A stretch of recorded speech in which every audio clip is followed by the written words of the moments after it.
Hello, everybody, and you are very welcome to Successful Perspectives. Successful Perspectives is, of course, when we deep dive into the topic of leadership with one of the leaders from our very selective network, Boardroom by EMIR. And on this occasion, I am delighted to be joined by my friend Ammar Al Malik, who is the Managing Director for Dubai Internet City, amongst other roles that he plays.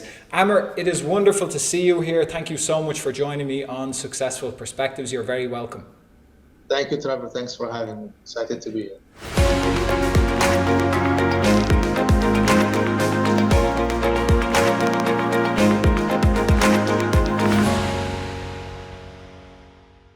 I've had the pleasure of getting to know you a little bit in recent years.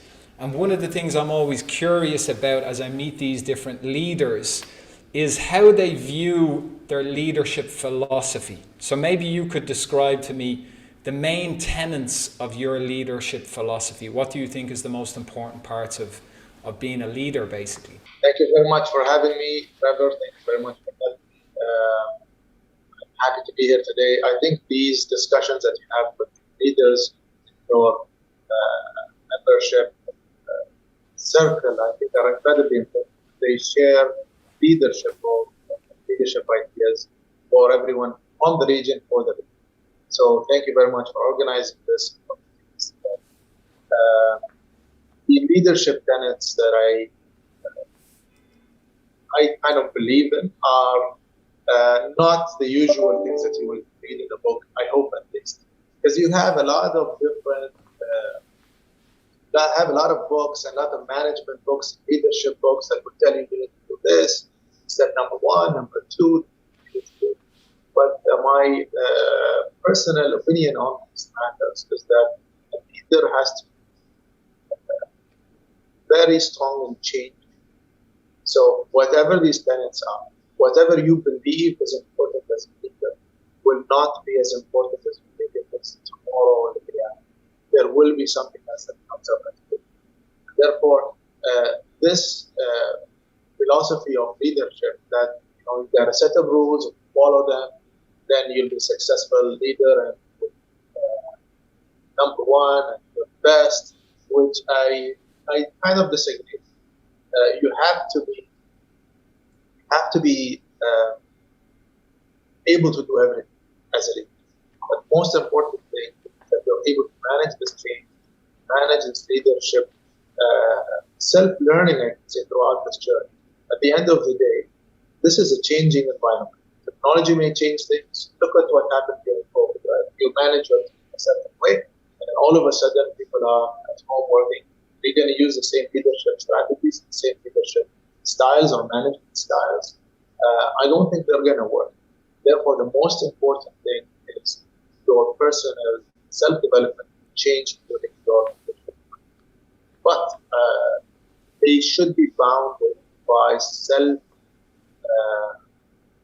rules that you have of yourself as a leader. So, for example, you would have your trust, for example, establishing trust with your staff, establishing a set of rules that are based on trust, ethics, basically doing good journalism.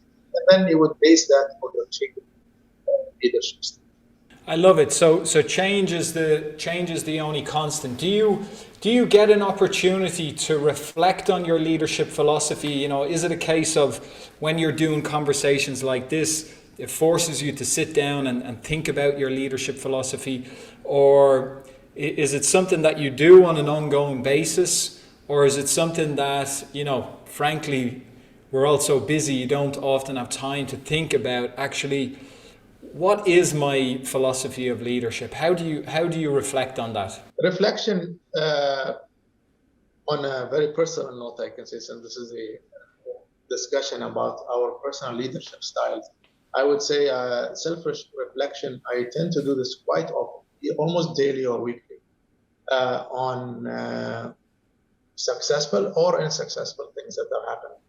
But personally, I tend to look at it from a critical side, which may not be the best thing to do. But I tend to do that personally. Even for successful matters, my reflection is always, how could I have done it better? How could I have done it better? And it might not be the best way to reflect, but it is definitely something that I personally I think it's a very, very healthy thing to have that awareness, right? Because if you lack the awareness, I don't think you can really be a good leader.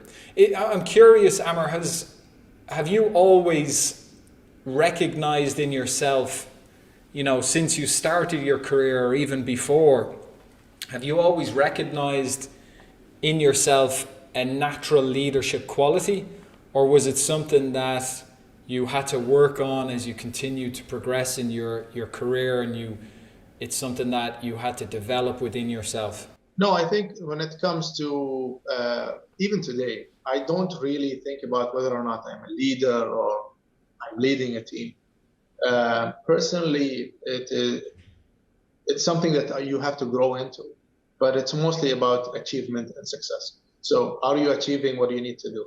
That's basically what I look at every day.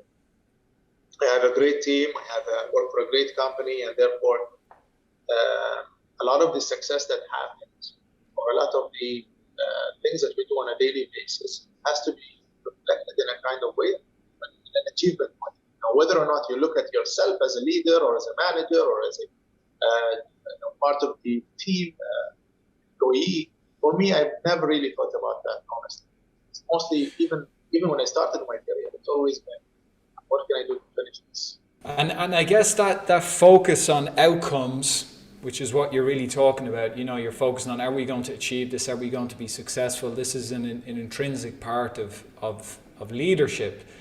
But I'm curious, from when you started out your career, I feel anyway, looking at the narrative around leadership over the last kind of 10 or 20 years, it's shifted quite significantly, The focus used to very much be that you have a responsibility, obviously, for the organization to be successful from a profitability point of view, so that you can continue to be a sustainable organization and continue to grow, etc.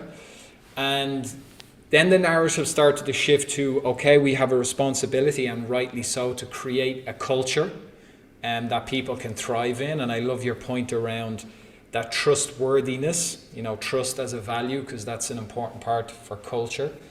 And now increasingly there's also a responsibility on leaders in terms of social impact, in terms of maybe the environment, or in terms of other social issues. What's your take on how that has changed, and how do you approach it from your role? I think in the past, it was a choice, right? You could have an impact on society, or you want to do an impact for the company. It still is to some extent, to be honest, but it's becoming more and more difficult to be self-centered when it comes to your own success as a company, but not as society. And I say this because today's world, you want to have the best, you want to hire the best, you need to have an impact on society. And people and staff, they need to feel that. They need to be part of the success of something bigger than just a company. Therefore, your story or narrative as a leader or as a company, that is, even as an entrepreneur, needs to be larger than whatever entity you're doing. So look at, for example, Kareem as a company. It's always talked about this, is that they've always looked at this beyond the company itself. It's the values that it has. And therefore, I think in today's world, is that this comes naturally, and this would come with change of culture generally. Not about what you do only. Of course, you need to achieve the targets, the numbers, goals, and objectives. That comes for you to achieve that. You need to have a team that actually is involved in society. Yeah, no, I well said. I agree with that. Last question in this kind of segment of our conversation. I've seen from your success of your career, you've continued to progress at each level, and I assume when you look over the arc of your career, you can see these different steps and phases. And I'm just curious, What was the best piece of advice that you received that helped you to continue to progress at each phase of your career? Very interesting question. And I'll answer it in two parts if you don't mind. First, the first part is something that I repeatedly say to my team. And I've said this on multiple occasions, but I truly believe in this. I used to live in Japan, and they had a saying there, something of the sort. I just translated for you. It says something like, "Oh snail, slowly climb Mount Fuji." So you have to have perseverance. You have to continue to develop, even if you're slow, but you're gonna reach the top at the end of it. So do something, do it right, do it properly, and do it consistently. This is one of the best advice that I ever had. Because people want to jump into things, whether they want to, do it for tomorrow or do it for the day after. No, you have to know where you're going and take your time with it. Do it properly. This was one of the best advice that I have received, and in terms of management. Second important thing I think is karma. You do good to your clients, to your society around. I think it comes around. I really believe this. I honestly, truly believe this.